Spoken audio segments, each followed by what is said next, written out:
Translate this. I'll give your mom my job, Billionaire mocked. Until the black girl spoke Japanese. The room glittered with gold accents and marble floors. The kind of luxury space designed to make people feel small just by walking into it. For 12-year-old Amara Johnson, that was exactly how she felt. Small, quiet, and invisible, standing beside her mother, Talia, who had just finished serving coffee to the executives of Sinclair Global Enterprises. Talia worked 3 jobs, but this one mattered most. It paid more, it had health benefits, and it gave her hope she could finally get them out of their cramped, moldy apartment. So when the billionaire CEO, Richard Sinclair, walked into the lounge that morning, the air shifted. Everyone straightened their suits, even the walls seemed to stand taller. Richard was ruthless, a man who built an empire from a single abandoned warehouse, and he enjoyed having power. Maybe too much. When he spotted Talia standing by the refreshment table with Amara, his eyebrow lifted sharply. Why is there a child in my executive lounge? His voice cut through the silence like a blade. Talia bowed her head immediately. Sir, I'm so sorry. It's Saturday, and I didn't have anyone to watch her. She'll stay out of the way. Richard smirked, amused. You brought your kid to work? That's adorable. Some executives laughed under their breath. Amara felt her cheeks burn. Her hands curled into fists, but she didn't speak. Richard stepped closer, looking at the girl like she was an item on a clearance rack. You good in school? He asked. Amara nodded. I try my best, sir. Well, Richard said with a sharp grin. Let's see that best. He snapped his fingers. His assistant hurried over with a silver briefcase. Richard unlocked it dramatically, like he was opening some priceless vault. Inside were folders, papers, and thick binders marked with foreign languages. He pulled out a page written in full Japanese. If you can translate this, he announced loudly, I'll give your mom my job.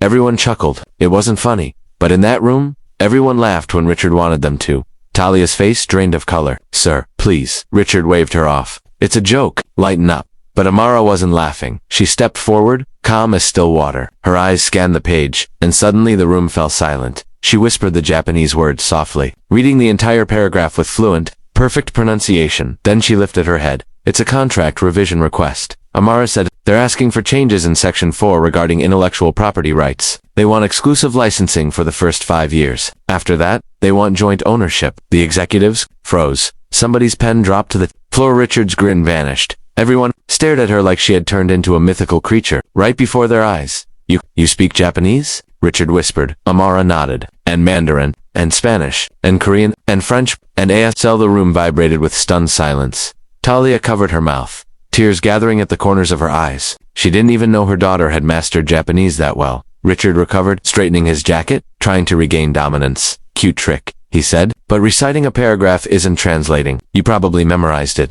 One executive stepped forward hesitantly. Sir, that contract is brand new. We received it last night. Another whispered, and she explained it perfectly. But Richard wasn't ready to let a child humble him. Fine, he hissed. Let's test you. He pulled out his tablet, opened a Japanese video from a recent partner, and hit play. A CEO was speaking about a new AI prototype. Rapid, technical, native speed Japanese. Richard's eyes narrowed. Translate that. Amara listened. When the video ended, she translated everything line by line perfectly, confidently.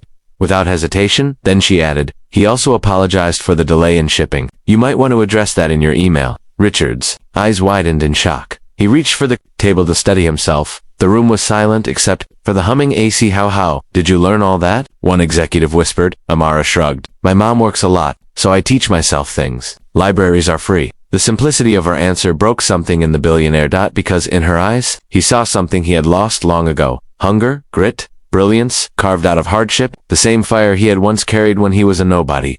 Richard inhaled slowly, the arrogance fading from his expression. For the first time, he looked genuinely human. Then came the twist no one expected. Amara, he said quietly, would you like to visit our global communications department? Talia panicked. Sir, please. She's just a child. Richard turned to her gently. No, she's a prodigy. Murmurs swept across the room. A billionaire calling a maid's daughter a prodigy, Richard continued. I started this company believing talent can come from anywhere. Somehow I forgot that. He looked at Amara. Thank you for reminding me.